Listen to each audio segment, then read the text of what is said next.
Lands in a Felwar stone. Yeah, when I was like, I absolutely have to put the Felwar stone, the Felwar stone as his commander.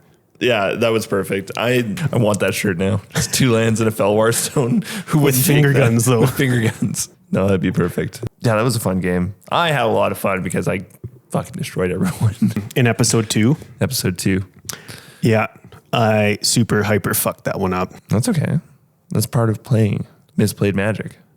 Oh yeah, I was just like, so based on what I had in my hand, I could have basically destroyed your entire board. Sounds rude. With the mana that I didn't need to spend on deflecting SWAT because my commander was in play. And so I could have played that mana for free.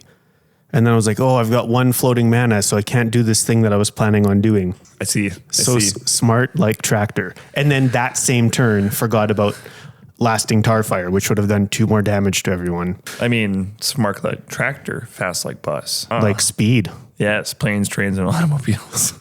I'm Keanu Reeves. This bus can't go under 60 miles per hour. Keanu. What a fucking golden boy. What a fucking gem.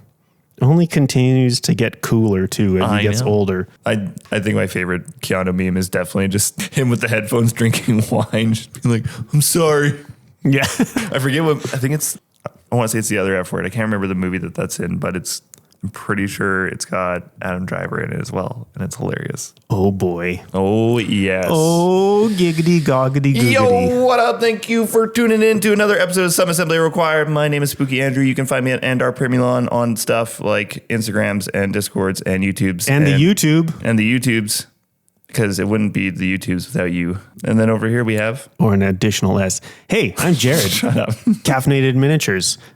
In all of those same places. Doing stuff. And also both of us on Elder Dragon Jank on the YouTube channel. Yeah, if you love watching horrible Magic the Gathering content that's beautifully edited, you should check out Elder Dragon Jank. If you want to see really, really tremendous misplays and good-looking people, not necessarily from my standpoint, but, you know, there's other good-looking people, then Elder Dragon Jank on the YouTubes. We're attractively bad at Magic. Oh man, that's a sick tagline. Thank you. You can use that if you want. Not you, listener. You can't use that. Yeah, no, that's our idea. We will use that royalty free. Yeah, man. Well, good morning. Thank you for having me over. Yeah, it's a beautiful adjacent. It's like 13 degrees out. That's gorgeous. It's valid. Yeah. 13 degrees Celsius. I don't know what that is in Fahrenheit. I could look it up, but I'm not going to. So if you work in some sort of freedom unit like Fahrenheit, we don't. And so it's above 0. It's the beginning of March in Calgary, Alberta, and we will take that. It's not looking that nice next week though, I tell you. Yeah, well, welcome to, this is like spring number 3. Yeah. We'll get like at least another dozen springs before it actually hits. It's been a while since it flip-flopped this bad. Yeah. Yeah, this is quite a flip-floppy one. Welcome to Canada, folks, where we just talk about weather because it's absolute bullshit. Oh, yeah, 50% of the time, eh? Oh, fuck. I went down to Tim's. I picked up myself a roll up the rim, and I fucking won a free coffee there.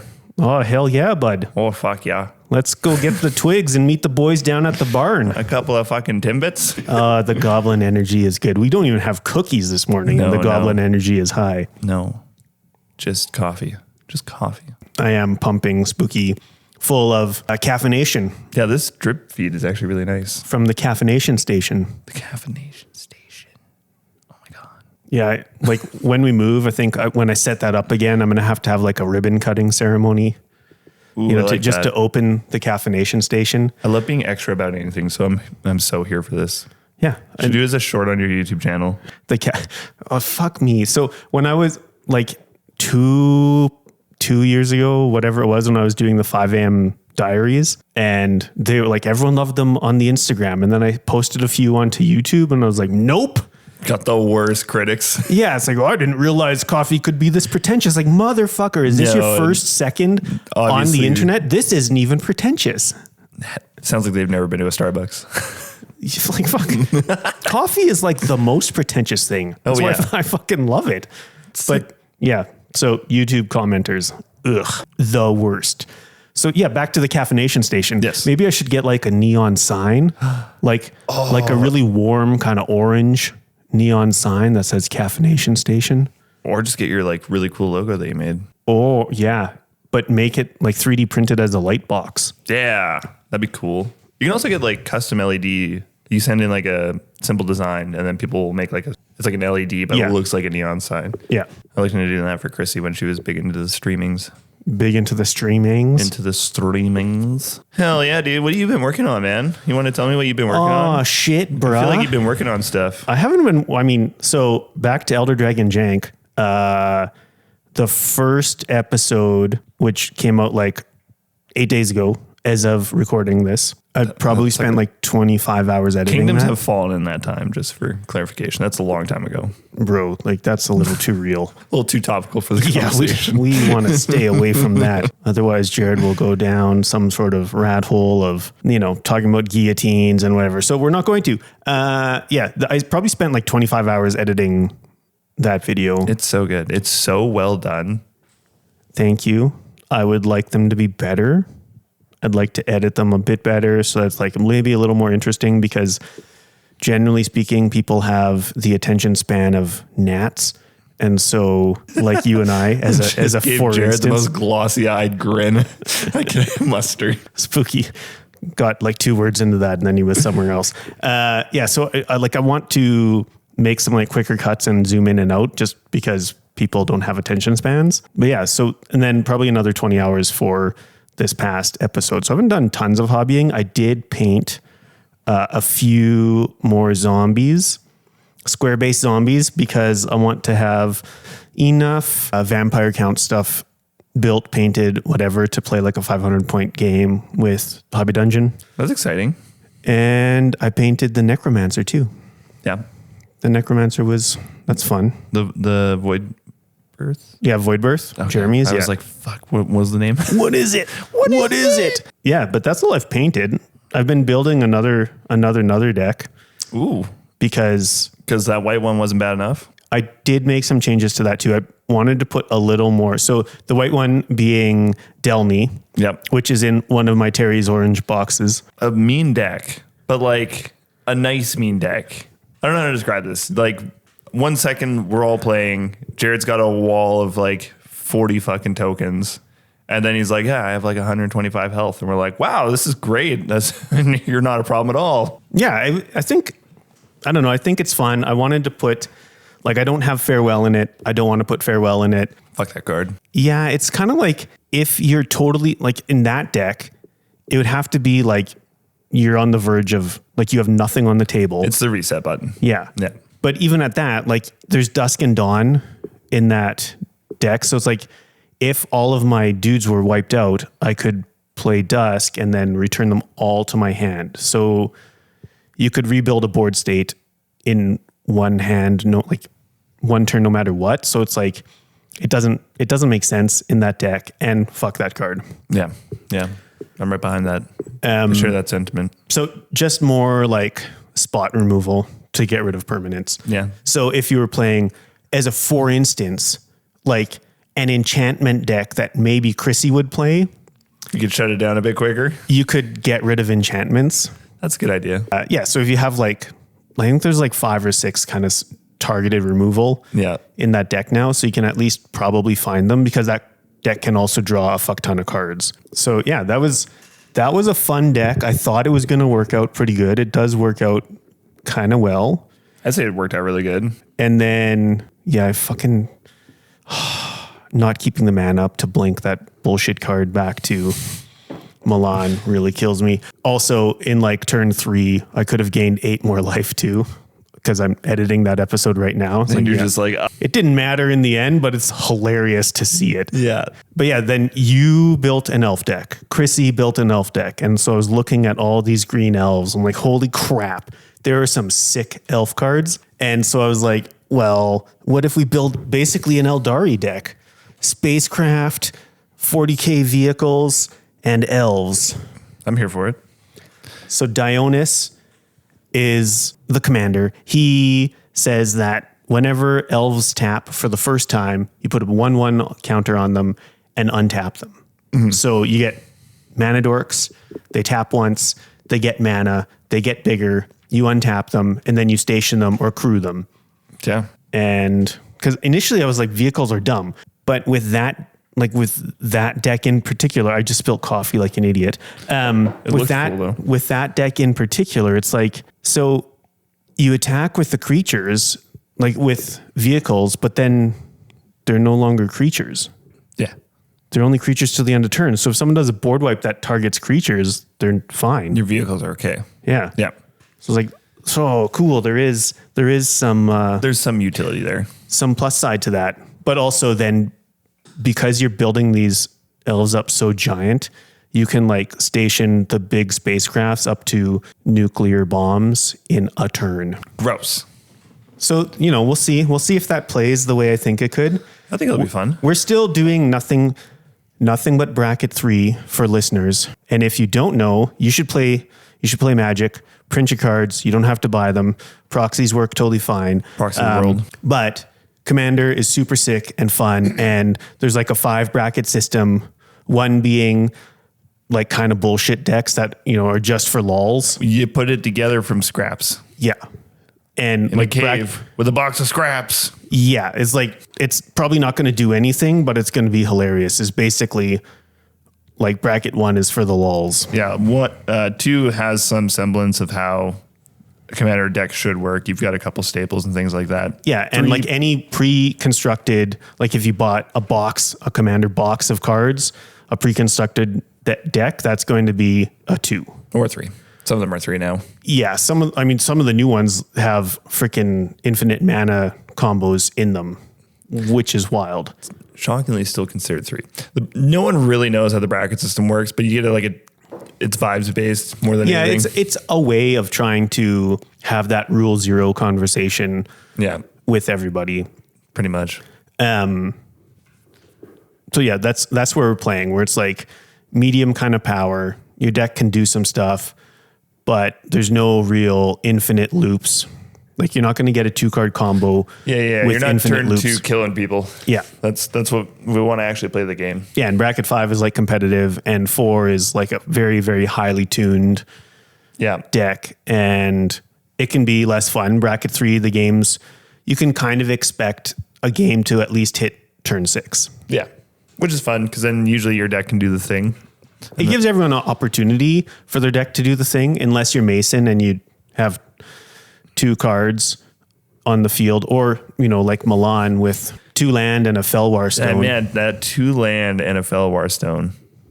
Who doesn't keep 2 land and a Felwar? 2 land and I love they took 3 damage for it. I know, did nothing with it. The conviction of like, okay, I'm going to take 3 damage from this just a land to play Felwar Stone and then do nothing for 5 more turns. Yeah, so perfect. And then he tries to slime my dude. I'm like, no. Yeah, return to sender. Yeah, it was that was a fun game. Listeners, if you don't play Magic, that's the fun of Magic. You should play Magic. You could slime your friends. Yeah. You can say things like, get slimed. Yeah, slime you. Maybe not like that. That's weird. Or say you play a card like Hexing Squelcher, where you could yell things like, he's squelching. No, I've got the Squelcher. Can't be hexed. Yeah. Yeah. So, yeah. That's what I've been doing. I totally lost myself there. I went so far down different rabbit holes. I love it. Yeah, too much coffee. You're in the pocket. Drink some more. Yeah. Okay. So what you been doing, bruh? I have been doing stuff, man. I am right back in the hobby train. I feel like I took almost all of January and most of February off. That's like a nice little hobby reset. Yep. Now that I've had some wind down time, sitting back down to paint again feels so good. Throwing on the Gotrek and Felix audiobooks and just continuing through. Sick. Yeah, I'm almost done. Back to Gotrek. Yeah, I'm on Zombie Slayer, which I want to say is book 12 or 13. And then there's 2 anthologies in there, and then I think Kinslayer, and then just Slayer. And then I think the series is over. Yeah, and then it's no longer Gotrek and Felix, right? It's spoilers. Because did they continue it after AOS? The kind of. Okay, spoilers. If anyone has not read these books, go read the books. But I'm going to do a bit of spoilers for how this transitioned from old world or classic Warhammer Fantasy Battle to Age of Sigmar. So the culmination and motherfuckers. conclusion of Gotrek and Felix happens during the end times. Yeah. So Felix ends up dying. I don't know the details because I haven't read it that far yet. But he ends up dying. Gotrek goes off. He ends up, I think, dying. But then the world gets remade, and then he gets brought back from Grunye or whatever. So he's back in AOS, but Felix isn't. So just fuck elves, I guess. No, he's a human. Oh yeah, he is. So then I just see a bow and I assume elf. That's fair. Gotrek gets paired up with a bunch of other people, and he's prettier and less. He's less gross looking, and that's like half the fun of the Gotrek and Felix dynamic. But yeah, I think there's like he hangs out with like a dark elf now, which is weird. Yeah. I don't know. I'm not gonna venture into those books. I have way better books to read. That's the books. I think the universal concept is that they're not as good. No, they're pulpy fantasy with Warhammer. It's, you know what you sign up for. So yeah, I've been painting again. Me and my buddy Blair kit bashed a whole bunch of dudes for Forbidden Psalm. So we've been doing play dates once a week. At minimum. So beautiful. Both of our wives go to spin class. He gets dropped off at my house. We play a full scenario Forbidden Psalm, and then they get off spin and come pick them up. So they go get healthy. You eat junk food and play games. Hell fucking yeah. love it. Absolutely. So it's been going really good. So got those guys primed. We're gonna plan a paint date together where we're gonna sit down and listen to some guttural heavy metal screaming music and paint some minis. That's cute. Yeah. And then one of the things that he found early on in the first scenario was he found a relic, and it's I forget the exact name, but it's like the Relic of Pestilence or something like that. Yeah. Or like, yeah, it's something of the pandemic, the Relic of the Pandemic. And it's a stone or an idol that you place on the battlefield, and anything within 6 inches has to pass a toughness check. And if it fails, they become diseased, which disease is brutal, and it carries in between games. But he can place that anywhere after everything's been set up and deployed. Hell yeah. So it's very rough. So I took some milliput and I just sculpted a little stone. Yep. And I carved out like an eye at the top. And then I did like a big hole in the center of it. That's sick. And just pushed it down onto my table to give it some texture, because I just have a weird texture plastic table for my painting desk. Yep. Then put in some like cuts into the stone just to give it a bit more texture. Once it dried, I put it on a base, and then I sprayed the whole thing down in like this weird dark pale green. Yep. And then just did some dry brush and some dark grays and moved up to some lighter grays. And then for the eye, I did blood for the blood god. So the eye is like weeping blood. Yeah. And then the center hole, it's just oozing, I think it's Vallejo bile. So it's just like oozing like green bile out of this hole in the stone. And then I painted up a little banner from the old Chaos Marauder kits. Sick. Stuck it on there. So it's a very intimidating looking little stone there. A little stone. Don't get within 6 inches of that. Because you guys are doing cooperative? I got the idea from Fergie to go back and forth. Okay. So at the beginning of the scenarios, we'll roll to be like, are we fighting each other or are we working together on this one? Yeah. So like narratively, it's like our war bands are both trying to, make money by the Mad Wizard, and which his name is fucking horrible to pronounce. Yeah. Riprix. I've said that way too many times now, so it sticks, but I struggled for a while. But it still sounds like you're saying it wrong. Yeah. And you read the word and then you try and say the word and it just like doesn't feel like it's making sense. We played one last night really quick before we went and played Death in Space with our buddies. And it was scenario 3. So there's a downed ship. There's a beach on the left. And the battlefield is split into thirds. 1/3 is a beach. The middle third is a downed boat. Yep. And then the final third is deep water. If you end your turn by entering into the deep water, you have to make tests to see if you drown. And your guy just straight up dies. If you're in the shallow water by the boat, it's -1 to all agility checks, so you move slower. And then sirens will come in and start trying to take you out. And if you're down near a siren, they could just auto kill you.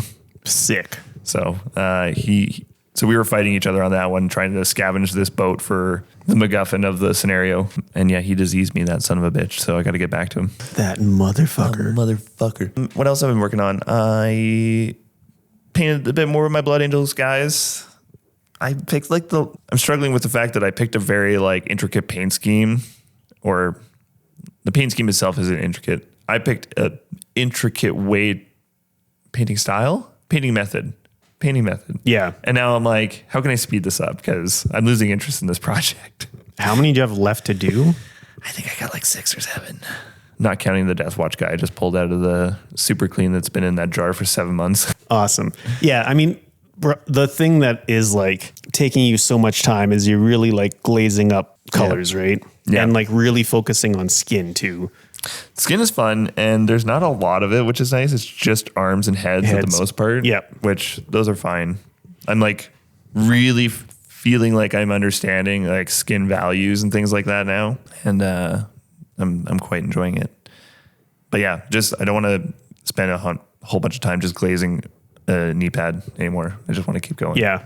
So and it's like they all have shoulder pads. Yeah. So want to speed that up, want to get that done, get that project wrapped up. And then I painted up a little keychain for my coworker's birthday. Cute. Yeah, they're big into board games. So I 3D printed a meeple, stuck in a threaded metal thing and made like a keychain out of it. And then I painted it up in the trans flag colors.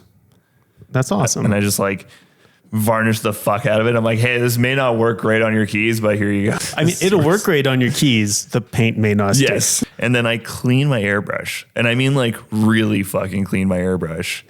I took the whole thing apart. Yeah. And I threw it, made sure to remove all my seals and gaskets and grommets. Yeah, no one come at all the him. rubber parts. No one at Spooky. No one had me. And then I threw it all into a big tub of super clean and I left it overnight.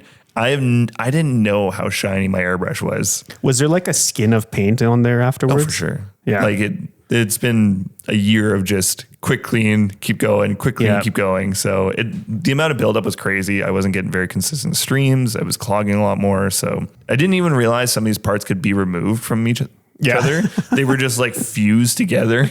So I was like, oh, that's awesome. I didn't know I could replace that part in case I cross-threaded. That's good. Dude, when I was painting, I think when I was priming the big ol' undead dragon, I've been using the Vallejo primer, which I don't like. Interesting. Well, I like it. Yeah. It's just that it's really gummy. Yeah, you got to use it in like short bursts, I find, and then like do a good rinse. I think if you try and like top up. So it was totally fine for like the first 60% of the bottle, but now that it's like getting down, there's like getting to be some like chunks in it. And so I was priming it and then it was like, okay, there's clearly a chunk in there. Took the nozzle off and pulled a needle out, and then the tiny fucking nozzle bit dropped into my carpet. No. I was like, well, that's gone forever. Yeah. I'm like, that's gone forever. But I like went and got a flashlight and I'm just like hands and knees with the flashlight and just like brushing through it with my hands, and just happened to be, I saw this fucking thing like pop up and then fall down. So then I knew where it landed again.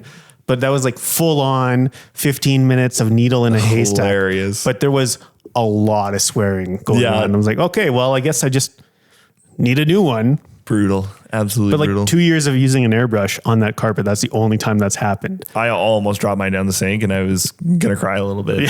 Luckily, like, I think this is one of the good things about spending a bit more on like a name brand airbrush. Well, you can buy a new piece. Is you can go to an art store and buy the piece if you need it. I didn't even realize that was a thing until I went to Kensington Art Supply, and then they had like a huge sale on a wad of stuff. And I was like, this is sick. Yeah. Yeah. Kensington Art Supply is actually very sick. Yeah. That's a dope store. Shout out. But I've been using like a $19 off of Amazon. That's what I used for airbrush. A solid year and a bit. That's all I've ever used. I think it's TimberTech, the one on Amazon. Yeah, I mean, there's a bunch of them that are all the exact same with different names on them. That's the one I use for like a solid year and a bit to like get the idea of it. Cause I bought one of like the $20 trash ones that's like a little battery powered compressor that comes with. And I was like, this is the worst ever. This is a horrible experience. And then like, taking that hyperfixation mentality of, well, I just need to spend more money on the better thing. Obviously, that's my problem. Always. And then like actually learned how to use an airbrush, and then found a sick deal for an Iwata full setup for like 100 and something bucks. Yeah. Yeah. But yeah, so miniatures is going well again. It feels really good. And then I'm also working on objective markers because I think you have my old ones. I think we found this out. Yeah, they're downstairs. Sick. I'm certain they're downstairs. Yeah, you can keep them. I made new ones. Yeah, because I had a bag of objective markers at Dungeon Fest. I had a whole bunch of warpstone tokens. Yeah, and I had a whole bunch. had literally gave them to me for the Jank and flank. Yeah, and then I had a whole bunch of Trench Crusade markers as well. And then I was like, well, they're gone. Make it new ones. Turns out Jared had them the whole time. But I made new ones. So I finished the Trench Crusade ones. I'm almost done the Warpstone ones, which, I mean, all that is just priming them white and blasting them with Data Glow Green from Army Painter. Yep. Then just painting the bases. And then I'm working on loot box kind of caches for like Necromunda or Shadow War Armageddon. Yep. So I found these files that you can put like ammo or like grenades, like booby traps and stuff in them. But Yep. I was like, that's dumb. I'm just going to steal these. I just needed it to be, I don't care what's in the box because that seems like way more work. So I'm making them like construction yellow and painted all the silver parts on them. And then they got like servo skulls on the top of them. Nice. So I'm just going to pick out the red detail and then just going to cover them in some sort of streaking grime and call it done. Yep. So almost done those as well. Oil them up, baby. Big ol' oil. Yeah. Other than that, I've been playing some video games with some homies. Been really stoked on the new Marathon game. The vibes are strong with that game. Yeah. Very much digging it. And I went down a rabbit hole of like 9 hours worth of Marathon lore on the YouTubes because I'm sick in the head and I hyperfixate on lore. Don't we all? Yeah. Fun fact, Path of Darkness is the first of the series from 1990, 89. Hot damn. Yeah, it's That's cool. wild. Soundtrack for the first game bangs as well. Yeah, I have heard that. It's very sick. Yeah. And then me and my buddy have decided that we're going to get some racing wheels because Forza Horizon 6 is in Japan. So. And it's coming here in May. And yeah, it's coming out in May. So I picked up a racing wheel on the way to the podcast this morning. Hell yeah. Hell yeah, brother. Now you're going to build a whole rig, get like 6 screens up in there. No, that's too much. I'm filthy casual. My buddy's getting like the nicer Mazda stuff. And I'm like, I'm just getting a Logitech wheel. Yeah. I'm going to dip my toe first before I get crazy. For sure. But my one buddy was like, you need to get a 3D printed cup holder. I'm like, what do you mean? I have a cup holder on my desk. He's like, yeah, but you could put it next to your racing wheel and put a styrofoam cup with some water in it. And I'm like, that's fucking genius. You're so smart. Classic. Yeah. So yeah, that's kind of all I've been working on. And running my Death in Space game, which I was going to ask what you think of Death in Space. I struggled with the system at first because it seems like Morkborg with a lot of extra fluff on top. Yeah. And I was having difficulty navigating at first because there's, for weapons, there's a condition system. So at the end of every battle, you have to roll a d6. And on one, your weapons lose a condition. And it's up to you to be salvaging parts and taking shit apart so you can have like repair parts as needed. Same thing with your spaceship. Like if you go and do some crazy maneuvers, your spaceship can also be damaged from you running it hard. Because the whole idea is that there is a catastrophic galactic war that has just sent the entirety of humanity down a dark age where nothing can be manufactured anymore. Everything is just constantly recycled. So you're perpetually having to salvage shit. Constantly. And there's a entity / substance that's been creeping its way into space called the Void. So you can, when you fail a roll in the game, you get a Void point, and then you can spend them when you go to make another roll to roll with advantage. Okay. You can have up to 4 of them at a time. If, say, you had 3 and you used a Void point, you'd roll a d6 if you failed that Void point roll. Yep. And if it equals to the number of Void points you have left, you get a cosmic mutation that's not good. Oh. Yeah. So the game is fun in that way. So all of the salvaging and everything, does that like bog it down? Like you've got too much of an inventory kind of system?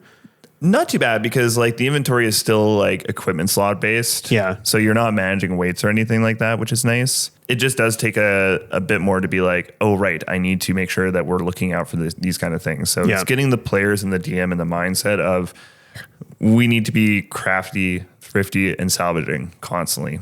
Being reckless is what gets people killed. Yep. And that's what happened last night. Beautiful. So the premise of my campaign is there's these terraforming towers on their home planet, and these planets, the characters didn't know at the time, but these planets were created as refugee planets. They're uninhabitable planets, but during the war, they created these towers that could make the planet habitable for short periods of time. Yep. Just a way to have people stay there during this massive galactic conflict.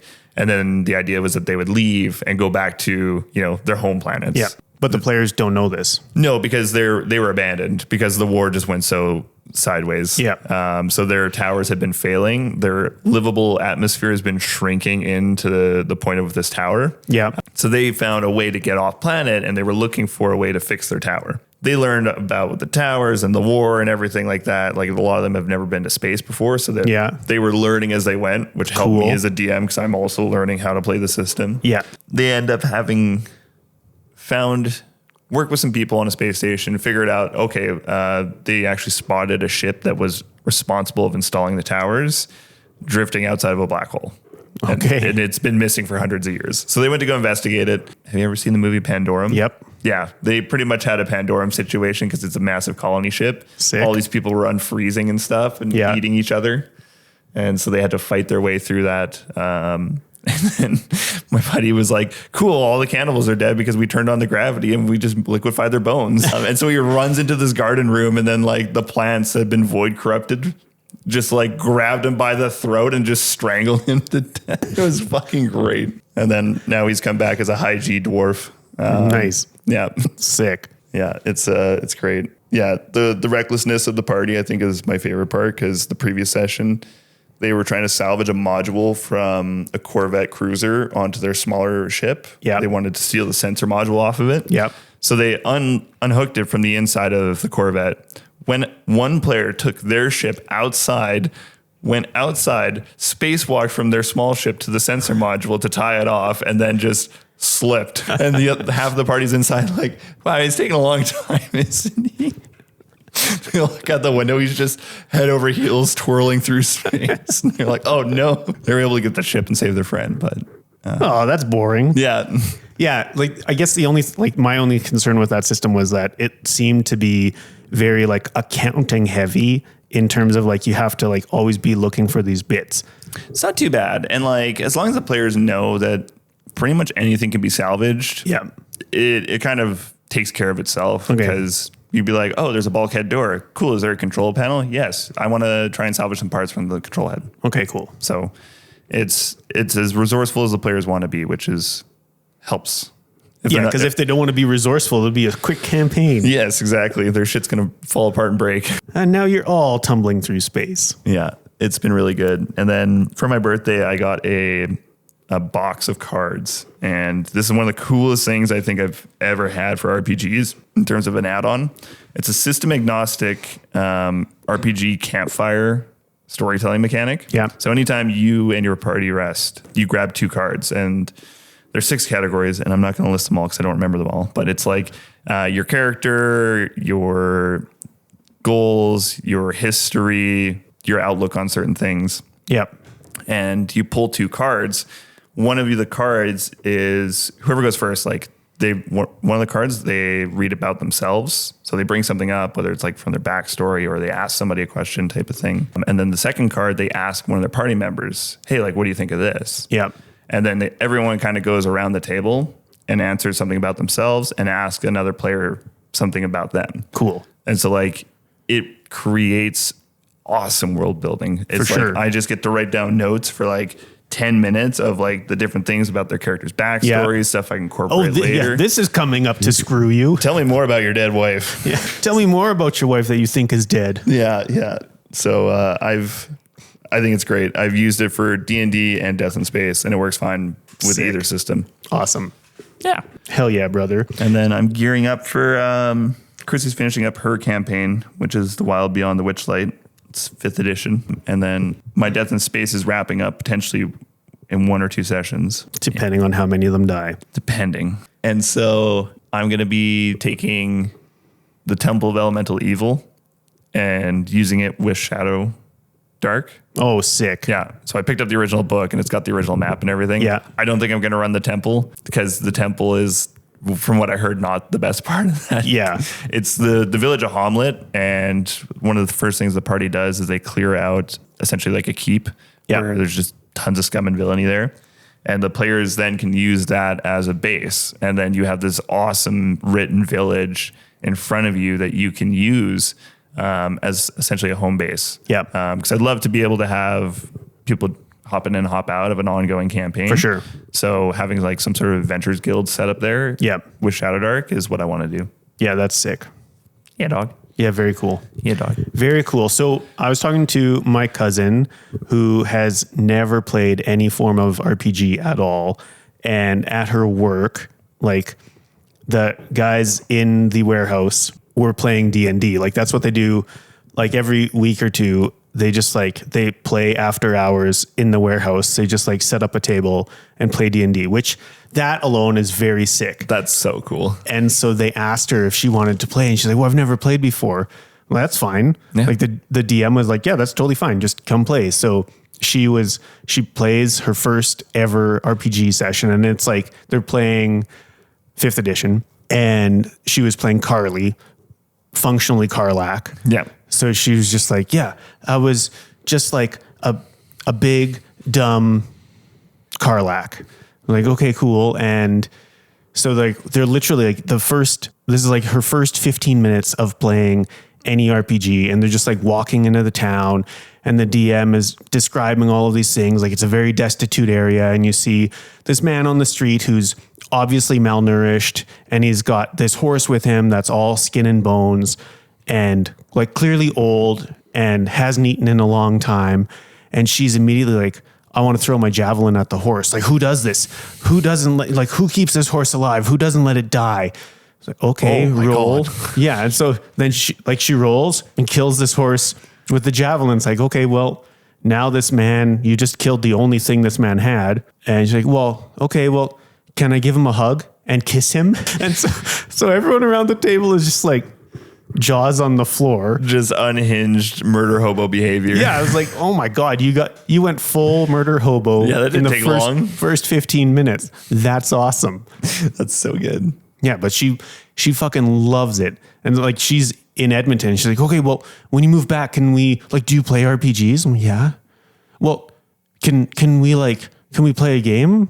Like, do you know people that can do this? And so she's just like suddenly like, I don't know where to go, what to do, but I want to play more of this. More. Yeah. She's Give like, me more. I want to play more of this. I'm like, well, I'm going to have to talk to Hobby Dungeon Andrew. Hell yeah. And he can run us through all sorts of stuff. Yeah. He's got a lot of cool RPG stuff. Yeah. And like, she's also like a giant nerd. And so it blows my mind that she'd never played an RPG before.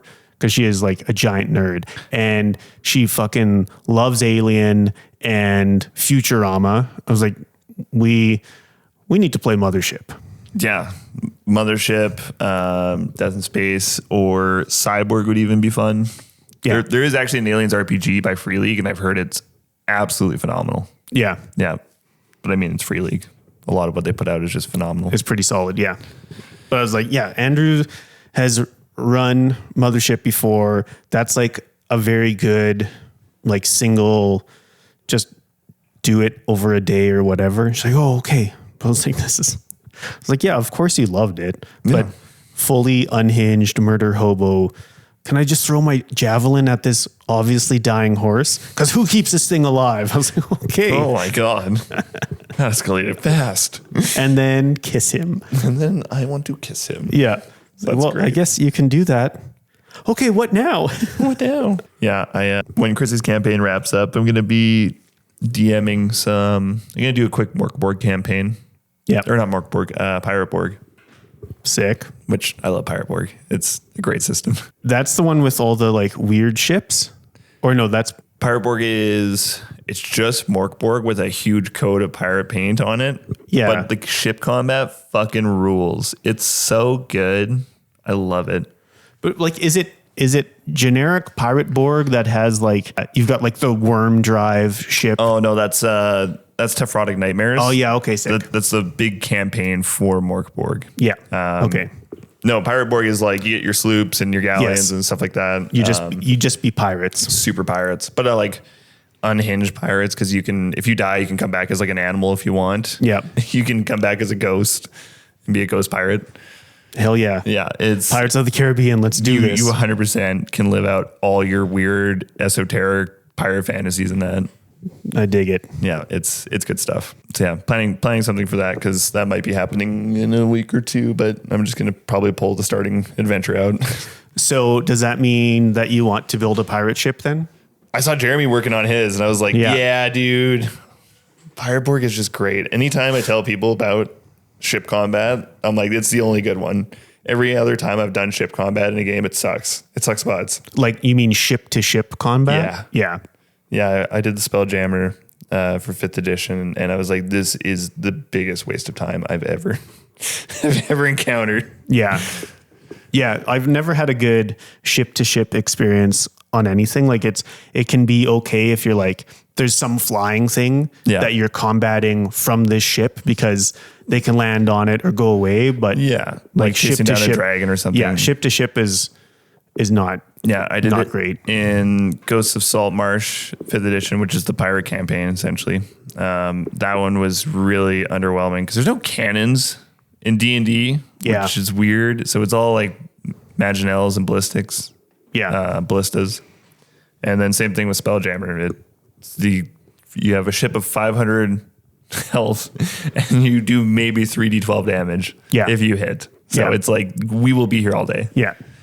This is the next 3 sessions. Yeah. Pirate Borg incentivize everybody on the ship to be doing something as well because D&D doesn't figure that out. Yeah. It's really just, what do you guys as a group want to do? Yeah. And you're just sitting and hoping that whoever rolls the dice for the ship does it. Yeah. Each person on the ship in Pirate Borg is responsible Is for doing a thing. Yeah, you're either repairing, you're using small guns at the front, you're using the big guns on the side. You can do a sea shanty to help. Yeah, and then the person steering the ship, like it's all based on their stats of doing it from their character. Nothing really to do with boat stats. Awesome. Yeah, it's good. Cool. And the entirety of the ship mechanics are on 4 pages, so it's not. And half of those are optional rules. Yeah, I mean, any kind of Borg system, I would expect it to be like pretty straightforward. It's great, and it's hex based, so it's fun. Yeah, that sounds better. Yeah. So again, are you building a boat? No. Because listen, Spooky, you brought up Blood and Plunder, and I started looking at it and like I could totally necromance some pirates. I'm just saying that 2-player starter set is really, really cool. It comes with 2 sloops and 2 forces. Yeah. And the rulebook. And I could totally, because it's like Blackbeard and someone else, right? I was literally looking at it on Thursday night. It's the only thing I'd look at when I go up to the historical section. But yeah, I would totally get into that game. No, my plan is for doing Pirate Borg is there's a smaller, I want to say like 72 scale. Yep. Like ship combat thing where you can buy like little pre-painted ships. Yep. So I'm just going to get a couple of those to do the ship combat with. That's smart. Yeah. Boring, but Cry me a river. or an entire ocean maybe. Yeah. Blood and Plunder. Yeah, and then there's like a Port Royal skirmish game too, which I think uses a lot of the stuff that's in Blood and Plunder. Yeah. Blackbeard versus Maynard. 2-player starter set. Yeah, you get a lot of stuff in that box. Yeah, it's a substantial fucking box. It's a big box. And it's like retail in Canada is like $150 or something, like $150. Incredibly reasonable. It's like that or $200 or something like that. So yeah, I don't remember. Like when I saw it, I don't remember if I saw it as the USage price or the Canadiage price.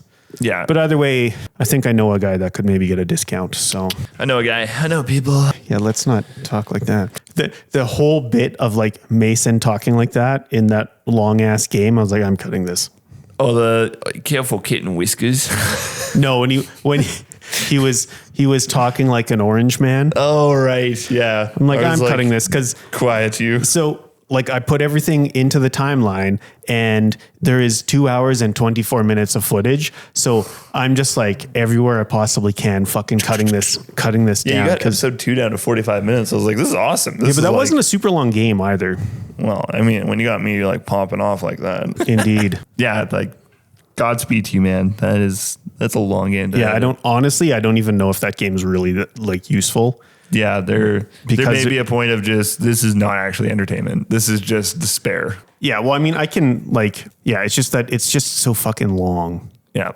Is the issue. So that's why I was like, going forward, we're putting a time limit on this motherfucker. Like, games need to last 85 minutes or less. I think having a timer too will help people take turns. And like I said before, like I'm part of the problem because I'm very new to this too. So it's like a lot of time is just like analysis of what the fuck. Yeah. But we definitely need to, because that's been the only game that's been long.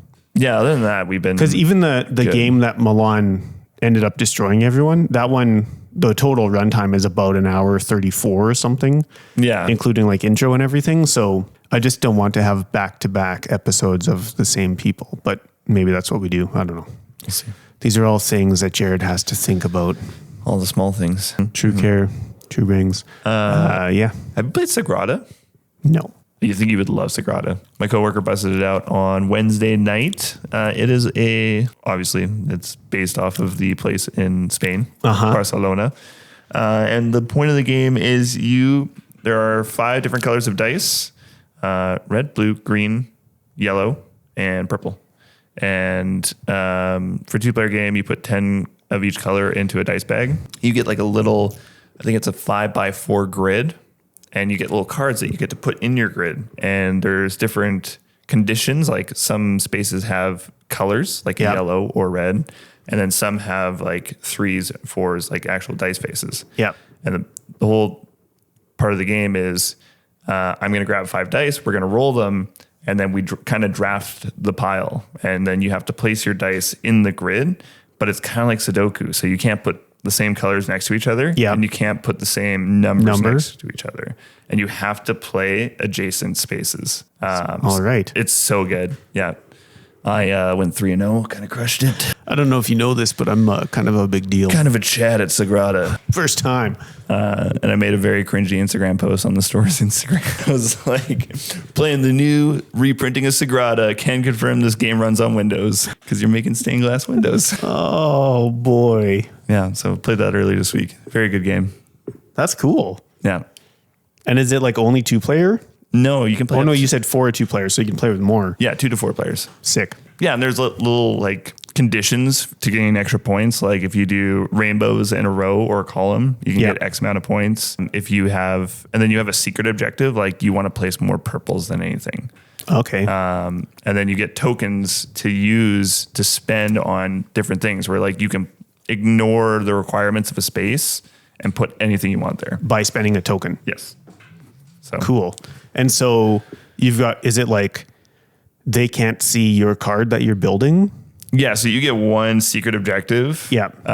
And from what I can tell from the 3 games I played, it's just the color of dice that you're going for. But like there's 10 rounds of drafting, 5 dice, and then you and your opponent, one person goes, they grab 1, your opponent grabs 2, and then you grab the last one. Okay. And then the 5th one gets put aside. All right. So really, even though there's 50 dice, you're only grabbing 40 of them. Yeah. And it's a 5x5 grid? 5x4. By 4. Yeah. So in theory, you could put all 20, but if you start placing a lot of things in the wrong way, you may not. Yeah. And then every space you don't fill in, you lose a point. Okay.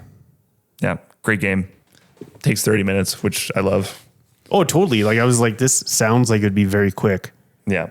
Super quick, super neat. I also played some more Root the other week, and that game fucking rules. Root is such a good game. It's awesome. I played... Oh, what faction? I played one of the expansion ones and I had a blast. Oh, I played the Lizard Cult. Oh, sick. Yeah. So you get to like convert followers and stuff like that. And like, if you get attacked, you get bonuses for being attacked, but you have to like spend actions. You have to spend followers to do attacking. So you get like a pool of actions that are based on like this waiting pool of followers.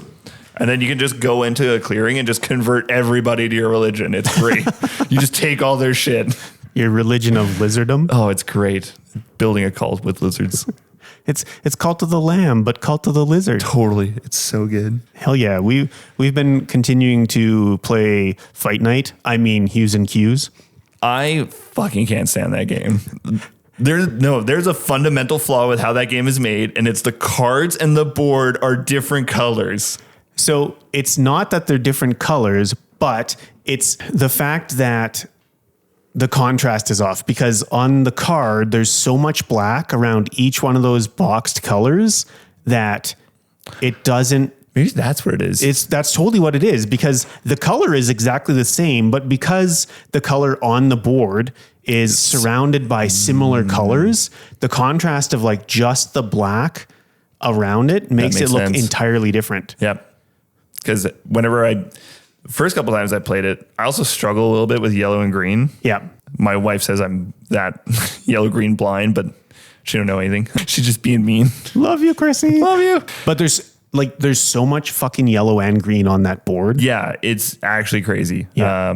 Like you compare to blue and there's just not that much. Yeah, it's rough. But I figured out real quick, you need to call it from the board and not the card. Yeah, that's what I was gonna say. You have to go from the board. Yeah.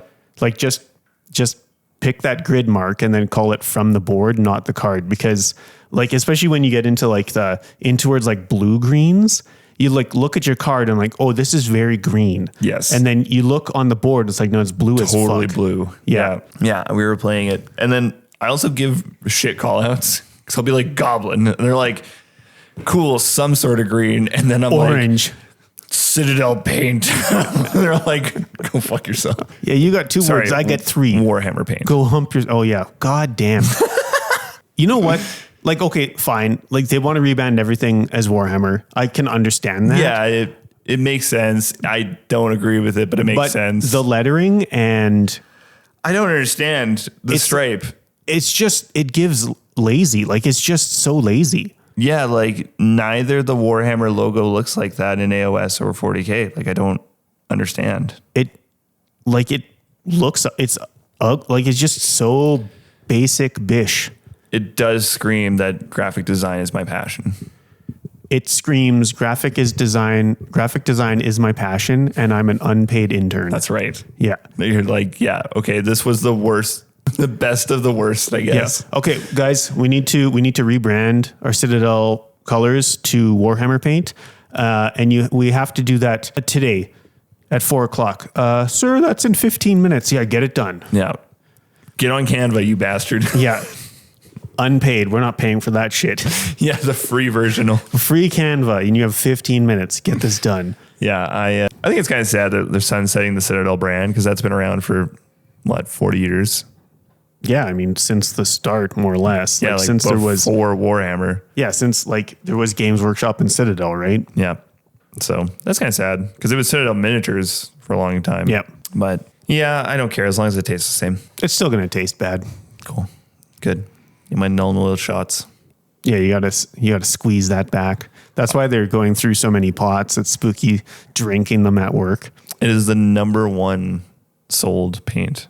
Yeah, is null oil by a lot. By like an insane amount. A lot. I did actually do a big inventory and put cleansing of my paint. I went through and got rid of a bunch of Vallejo stuff. And how did you get rid of it? Well, like, have you found a place to give it to, or? Yeah. So, my old coworker from when I worked at Visions and then my buddy's brother, them peoples, the dudes, they're getting into Warhammer. So they got filament printers and they're printing up some minis to play cool. 40K with. So I was like, here guys, some of these might be cooked. These are like years old, but hey, they're free. Give them a shot. Yeah. They may or may not work, but at least you don't have to buy some colors. Yeah. So got rid of a ton of old Vallejo stuff and some old Army Painter stuff, like the old Army Painter stuff. Do they want more? I think they would happily take them. Maybe I'll just like grab everything that I've got and throw it on Rustpunks. And it's like, I'm going to be at the store at whatever time for something. Like, just come get them. Yeah, that's what Chris Sheriff did when he was moving. Yeah. Like, I don't, like, just come get whatever. Yeah. One person can take all of them. Don't care. I don't want them. Let me sort through. I might have a buddy that might want some of those. Dope. Cool. But yeah, give them a bunch. And then I'm trying to just burn through a lot of my Warhammer paints. Well, now that they're worthless. Oh, like I just realized it fucking bugs me that they name it this because like Warhammer is like the D&D, the Q-tip of explaining It's what Kleenex. the fuck I'm doing. So when I say I'm painting Warhammer with my Warhammer paint, you sound like such a Luddite. I don't know. It's like, you're painting your Warhammers with your Warhammer paint. With my Warhammer paintbrush. So stupid. Well, I don't use any Citadel paint, so. As Or you may know, Warhams. when I get into something, I hyper dive into it. Yep. Chrissy did the same at the beginning of the miniature thing. So we bought like the entire range of Citadel paints. So I'm trying to burn through those and just replace them with Fanatic because that's all I like. Yeah. I do really like the Army Painter, the War Paints Fanatic. Yeah, they fucking rule. There's the odd color where I'm like, yeah, this could be better. But honestly, as a whole, just having the triad system, I'm like, this is perfect. This is exactly what I need. Yeah, there's some holes for me. Like they don't have great, like, there's no like really rich magenta that I like. They're all a little bit cool. Yeah, the line of itself doesn't have that huge pop that like some Vallejo and Warhammer paints have.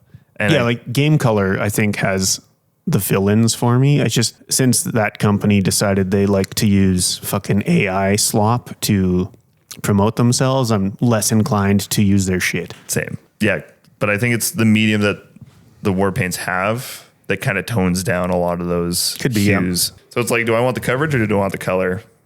Yeah. Nah. There's goats in here. What the hell? So yeah, it's nice to like be organizing my area and stuff like that. But I want to wrap up the Blood Angels and I want to get to work on potentially Blood doing and Plunder. Maybe. There's so much I want to do. Holy shit. But no, for Forbidden Psalms, I had some leftover grass vinyl, Matt. Yeah. I had like just enough for a 2x2. I'm missing like half an inch on a corner, but whatever. That's fine. So I took Just that. paint it green. Well, like it's already like got the grass texture on it. No, I mean like the corner that's missing. Oh, yeah, Just slap some green on there. It's fine. No, it's like cut off. Oh, okay. But that's okay. So I took my airbrush and I added a bunch of like sepia and agrax and just like added some color variation so it looks like a proper battlefield. And I'm looking at this and I'm like, I've got a 2x2 piece of 1/4 inch wood over there and then a bunch of foam.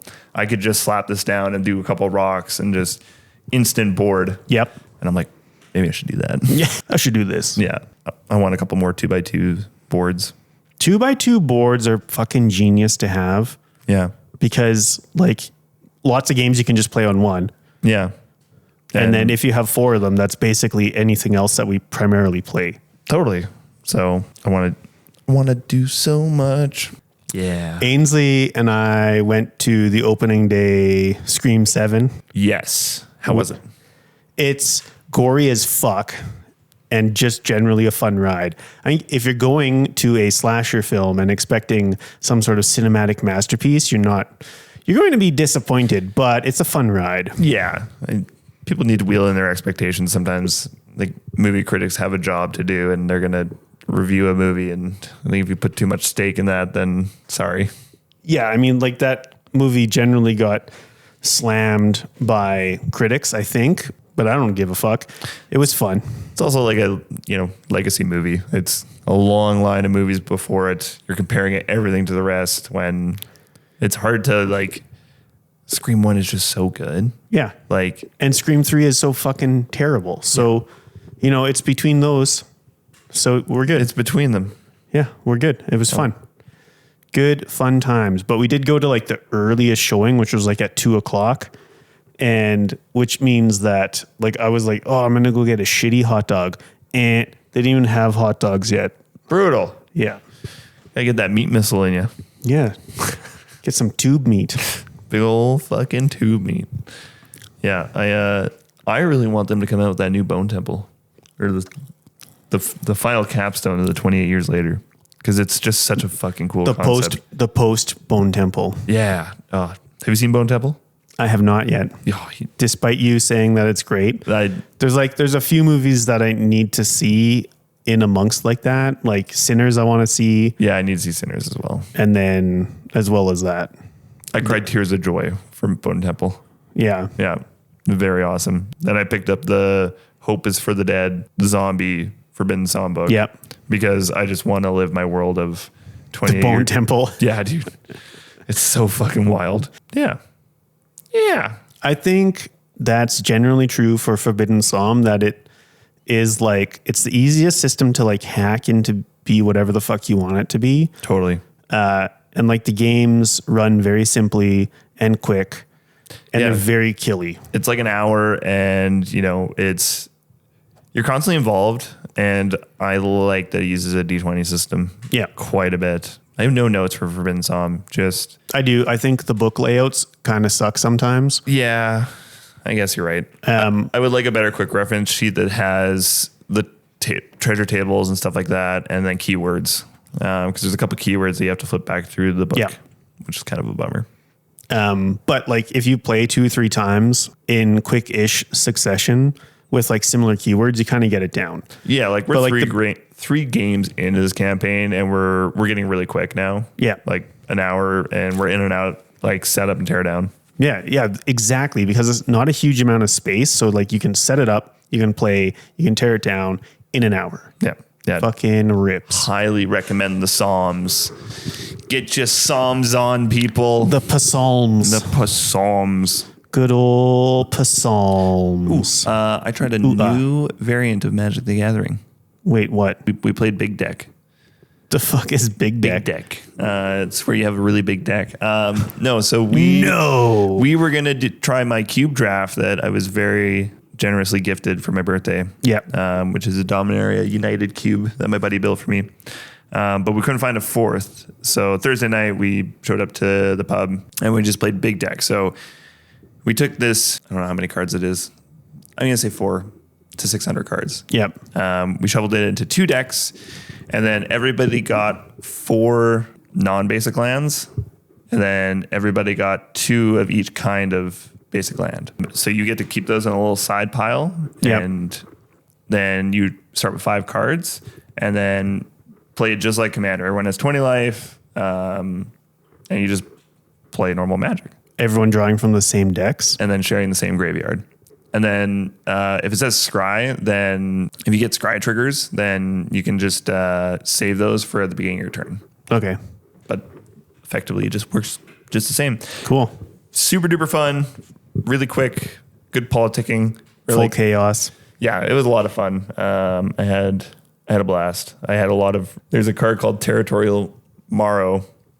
And then we just kept joking. It's just Mark Rosewater. And the thing about the creature is its toughness and power are equal to the number of basic lands times 2.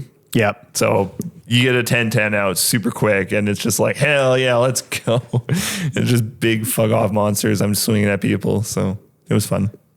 That sounds kind of sick. Yeah, I definitely want to do the full cube draft. But Big Deck was actually a lot of fun for just 3 people. Yeah. And it's 2 decks? We just split the pile into 2 decks. Okay. So you can draw from either one. But like I had a card which allowed me to look at the top 5 cards and rearrange them in their order. And then I played another card. So I looked at the other deck and then went through and I orientated them. So I knew which cards were coming up and I used that to my advantage. So sick. That felt really cool. Yeah. That has some massive advantage in that sort of game. Yeah. It's like playing Dan. Yeah, and like the fun thing about the Dominaria United stuff is a lot of it is domain. So they get better for the amount of basic lands you have. Yeah. So playing like a big deck format with that was super fun because you were just popping off huge with the domains. Yeah. Yeah. Crazy, man. Crazy, bro. Yeah. Well, Well, sick, brother. I don't know. I'm all about trying new games right now. Getting more games, playing stuff. Playing stuff is fun. Yeah. It's kind of what we do. I'm trying to play Max. Max play? Max play. Play Max? Who's Max? I'm trying to think of what was that guy with MTV? Max. Oh, What is his name? I can't think of it. Like Max Stone? Something. It's dumb. I think that guy actually recently died too. Oh, so he was erased from your memory. Yeah, that's right. Or collective memory. It might No be. one will know who you're talking about now. I gotta Google this.